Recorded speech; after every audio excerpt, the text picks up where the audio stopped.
Hello students, this video is part 4th of the chapter Force and Pressure. So let's start the topic. Force can change the shape of an object. जब हम किसी object पे force लगाते हैं तो उसकी जो shape होती है वो चेंज हो जाती है. ठीक है, इसे हम समझेंगे एक्टिविटी 11.5 के थ्रू.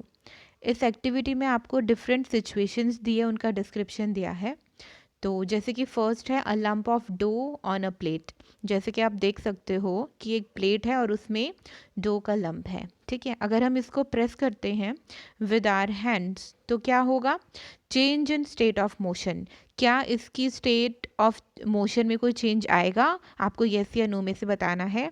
और फिर चेंज इन शेप. क्या इसकी शेप में कोई चेंज आएगा? आपको यस और नो में बताना है. क्लियर?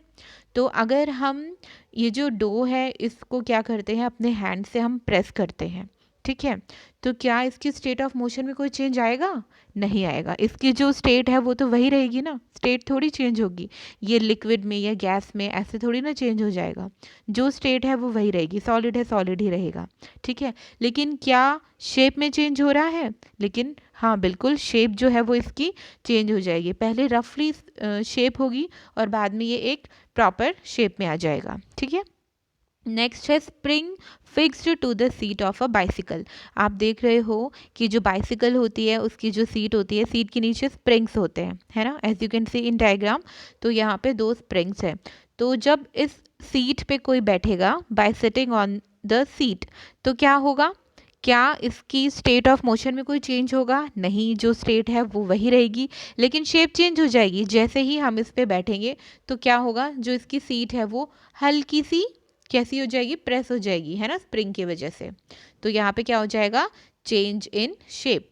तो इन दोनों एग्जाम्पल से हमें क्या समझ में आया कि जब हम प्रेशर अप्लाई करते हैं तो क्या होता है? जो शेप होती है वो चेंज हो जाती है ऑब्जेक्ट की. ऐसे ही नेक्स्ट एग्जाम्पल है a rubber band suspended from a hook या फिर nail fixed on a wall by hanging a weight और by pulling its free end. तो अगर हम इस रबर बैंड को पुल करते हैं तो इसकी जो स्टेट है वो तो वही रहेगी, है ना, लेकिन जो शेप है वो चेंज हो जाएगी. And last example is a plastic और metal scale placed between 2 bricks. 2 bricks के बीच में प्लास्टिक या मेटल का स्केल रखा है. By putting a weight at the centre of the scale. अब अगर हम इसके सेंटर में वेट पुट करें तो स्टेट ऑफ मोशन चेंज नहीं होगा, लेकिन शेप चेंज हो जाएगी. शेप कैसे चेंज होगी? जैसे ही हम वेट अप्लाई करेंगे, है ना, कोई वेट रखेंगे स्केल के ऊपर तो जो स्केल की शेप है वो हल्की सी बेंड हो जाएगी. ठीक है, स्केल बेंड हो जाएगा. तो यहाँ इन चारों एग्जाम्पल से हमें क्या समझ में आता है कि फोर्स अप्लाई करने पे जो ऑब्जेक्ट की शेप होती है वो चेंज हो जाती है. Clear? Force on an object में चेंज इट्स शेप. इसके अलावा इन एक्टिविटीज से हमने और क्या क्या चीज़ें समझी फोर्स के बारे में? दैट अ फोर्स में make an object move from rest. जब हम फोर्स अप्लाई करेंगे तो जो ऑब्जेक्ट होगा वो क्या होगा? Move from rest. Rest position से मूव करने लगेगा. इट मीन्स रेस्ट से मोशन में आ जाएगा. मे change the speed of an object if it is moving. अगर कोई ऑब्जेक्ट मूव कर रहा है तो उसकी स्पीड भी चेंज हो जाएगी on applying the force. Next is may change the direction of motion of an object. ये हम पढ़ चुके हैं कि फोर्स अप्लाई करने के बाद जो ऑब्जेक्ट होता है उसकी डायरेक्शन ऑफ मोशन चेंज हो जाती है. नेक्स्ट इज अ फोर्स में bring about a change in the shape of an object. ये हमने जस्ट अभी पढ़ा है कि फोर्स अप्लाई करने के बाद जो ऑब्जेक्ट होता है उसकी शेप चेंज हो जाती है. नेक्स्ट इज अ फोर्स में कॉज सम और ऑल ऑफ दीज इफेक्ट्स. इनमें से कुछ या सारे इफेक्ट्स शो करता है. ठीक है, फोर्स.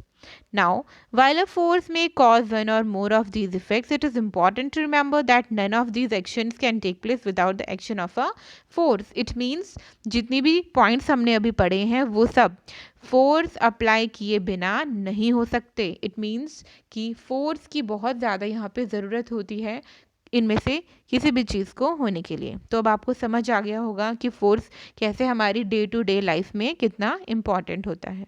ठीक है। तो object can not move by itself, ये आपको पता है कि कोई भी ऑब्जेक्ट अपने आप मूव नहीं करेगा जब तक कि उस पर कोई एक्सटर्नल फोर्स अप्लाई नहीं की जाती। उसकी स्पीड अपने आप चेंज नहीं होगी, डायरेक्शन चेंज नहीं होगी और शेप नहीं चेंज होगी बाय इटसेल्फ। क्लियर। अब हम पढ़ेंगे टाइप ऑफ फोर्सेस। तो फर्स्ट इज कांटेक्ट फोर्सेस। दो तरह की फोर्स है, कांटेक्ट फोर्स और नॉन कांटेक्ट। तो जो फर्स्ट है कांटेक्ट फोर्स, उसे हम पढ़ेंगे। कांटेक्ट फोर्स का एग्जाम्पल है मस्कुलर फोर्स। क्लियर। तो मस्कुलर फोर्स क्या होती है? जैसे कि नाम से ही समझ में आ रहा है कि इसमें जो मसल्स होंगी वो फोर्स अप्लाई करेगी। ठीक है, या तो ह्यूमन बीइंग हो या कोई एनिमल हो, कोई भी हो जिसमें मसल्स अप्लाई करेगी फोर्स को, उसे हम मस्कुलर फोर्स कहेंगे। अब इसे और डिटेल में समझते हैं। सो कैन यू पुश और lift a book lying on a table without touching it?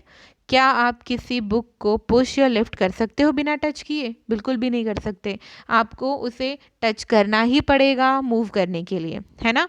क्या आप एक बकेट है वाटर से फिल है जो, तो क्या आप उसे लिफ्ट कर सकते हो बिना होल्ड किए?